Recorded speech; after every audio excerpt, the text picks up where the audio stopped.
नमन नमस्कार प्रणाम जय राम जी की राधे राधे आदाब सत श्री अकाल साथियों, कैसे हैं हाल। आई होप कि आप लोग अच्छे होंगे। You are doing well.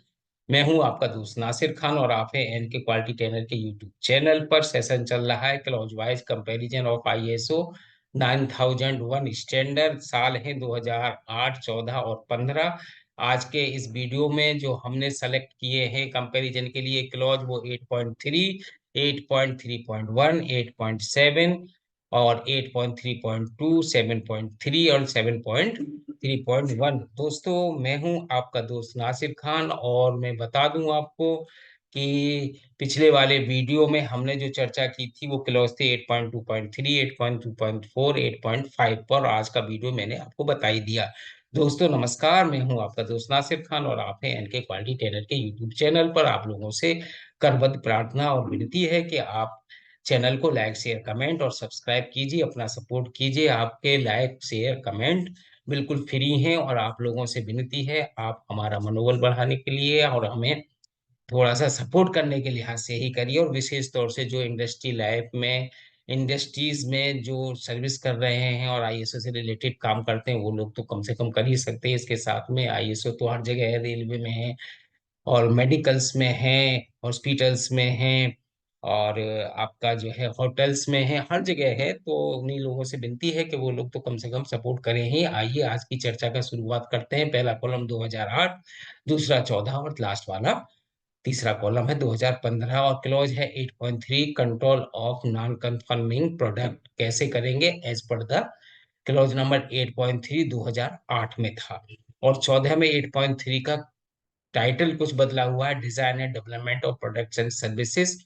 और यही टाइटल दोनों को अगर हम लमसम मिला के चलते हैं तो 8.7 2015 में control of non conformity output के नाम से यहाँ पर है। तो मैं चर्चा करता हूँ पहले 2008 की। तो यहाँ पर 8.3 क्लॉज जो है control of non conformity product के ऊपर बात करता है और इसकी डिटेल कुछ इस तरह से, identification and control of non conforming product to prevent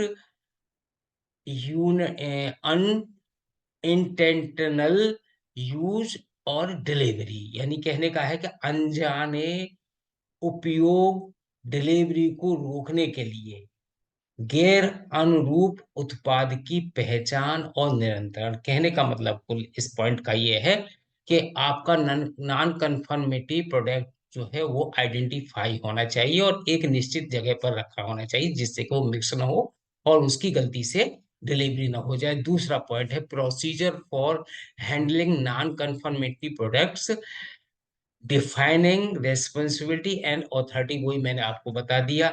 उसकी आइडेंटिफिकेशन होना चाहिए, हैंडलिंग होना चाहिए, उस पर प्रॉपरली टैग लगा हुआ होना चाहिए जिससे कि वो मिक्स ना हो जाए। मैंने पूरी बात आपको यहाँ बता दी।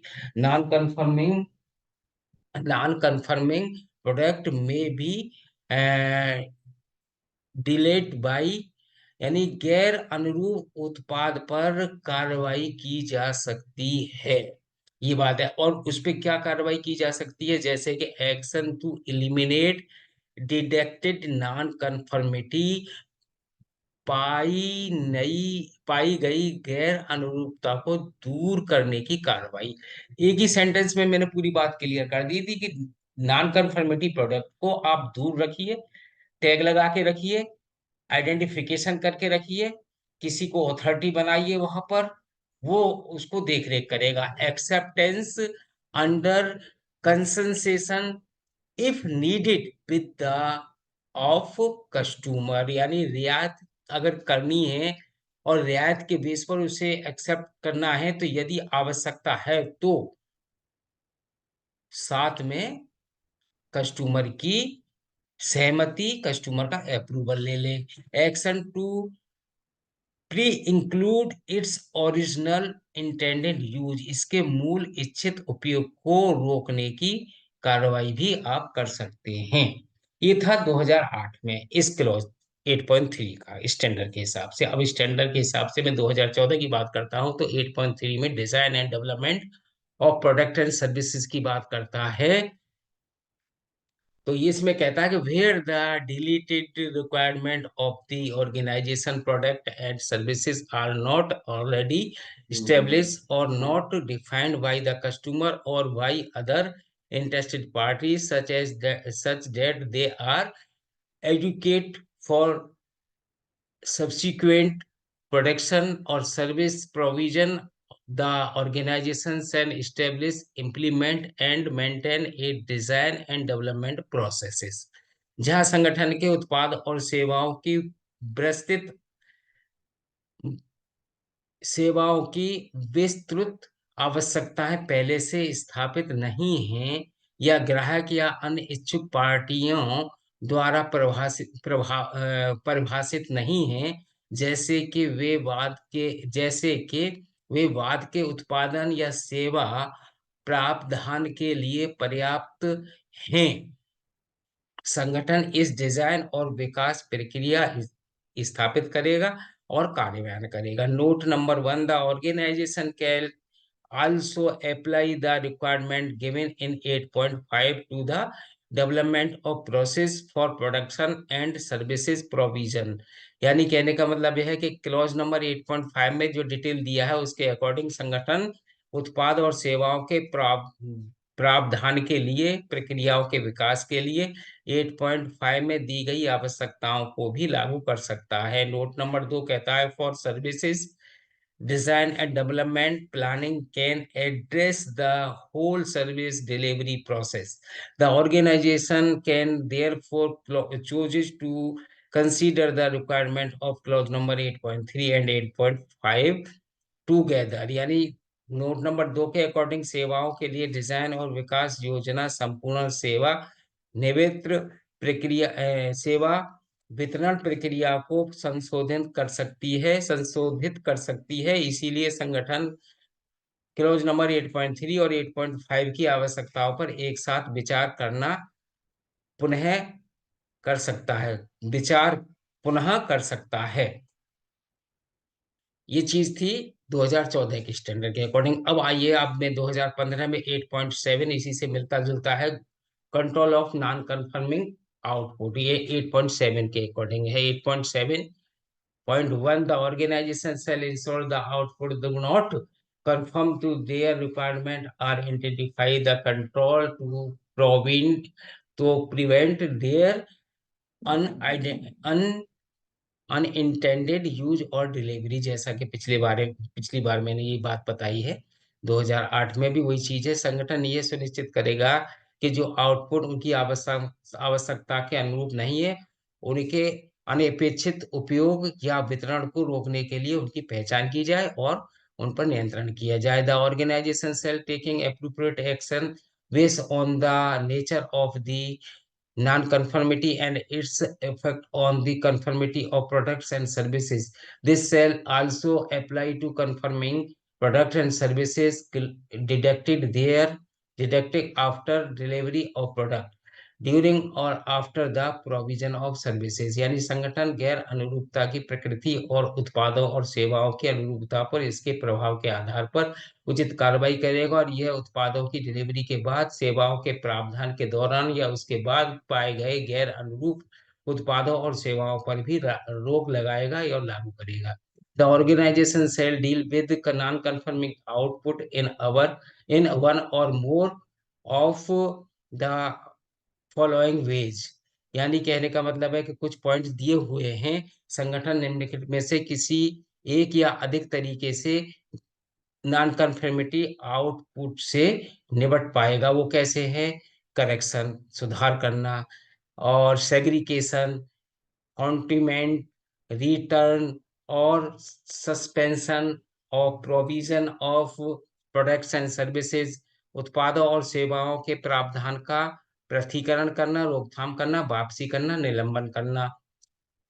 इन्फॉर्मिंग एंड कस्टमर को सूचित करना। ऑब्टेनिंग ऑथराइजेशन और acceptance under concession. conformity to the requirement shall be verified when non-conforming output are corrected। रियायत के तहत स्वीकृति के लिए प्राधिकरण प्राप्त करना, और गैर अनुरूप आउटपुट को ठीक किया जाता है तो आवश्यकताओं के अनुरूपता को स्थापित किया जाएगा। तो इस स्लाइड पर जो ये डिटेल दिया था, इस पर हमने चर्चा की, और अगली वाली स्लाइड के अकॉर्डिंगली वही पिछले वाला ही कंटिन्यूएशन में है। तो ये हमने यहाँ पर जो डिस्कशन कर चुके हैं इस वाली स्लाइड में 2008 में, वही पिछले वाला भी कंटिन्यूएशन था। ओ सॉरी, ये जो है, अगर हम यहाँ बात करते हैं 8.3 की, तो इस वाली स्लाइड में ये कार्रवाई, रोकने की कार्रवाई के लिए यहाँ पर हम डिस्कस पिछले वाले में कर चुके हैं, और सिमिलरली इसमें भी हमने ये डिस्कशन कर लिया है। 2014 का ये है, करना चुना है। अब हाँ, इसका अभी थोड़ा बाकी शायद बचा है, अभी देखते हैं। नोट नंबर 1 2, नोट नंबर 1 2 के बाद में ये आता है साथियों। तो 8.3.2 में डिजाइन एंड डेवलपमेंट में जो अगला डिटेल है वो कुछ इस तरह से है कि in determining the stage and control for design and development the organisation shall consider. Design और विकास के चरणों और नियंत्रणों का निर्धारण करने में संगठन इस बार विचार करेगा। Number 1, the nature, duration and complexity of the design and development authority. Vikas, design और विकास गतिविधियों की प्रकृति, अवधि और जटिलता को समझना। Requirements that specify particular process stage including applicable design and development review। आवश्यकताओं को लागू डिजाइन और विकास समीक्षा सहित विशेष प्रक्रिया चरणों को निर्दिष्ट करती है। सी पॉइंट कहता है the required design and development verification and validation. आवश्यक डिजाइन और विकास सत्यापन और सत्यापन।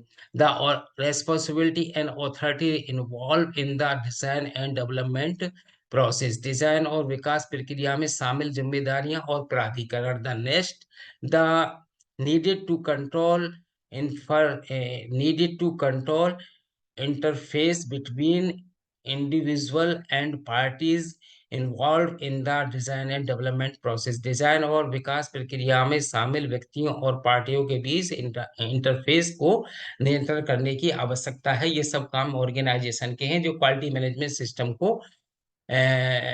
इम्प्लीमेंट कराते हैं, और उनको ये ध्यान रखना है। The need for involvement of customer and user group in the design development process. Design विकास प्रक्रिया में ग्राहक और उपयोगकर्ता समूह की भागीदारी की भी आवश्यकता होती है। The necessary document information for confirm that design and development requirement have been meet. यह पुष्टि करने के लिए आवश्यक दस्तावेजी जानकारी के लिए डिजाइन और विकास की आवश्यकताओं को पूरा किया गया है, ये चीज बताते हैं। अब 2015 की बात करूं तो 7.3 और 7.3.1 डिजाइन एंड डेवलपमेंट प्लानिंग के बारे में बात करता है।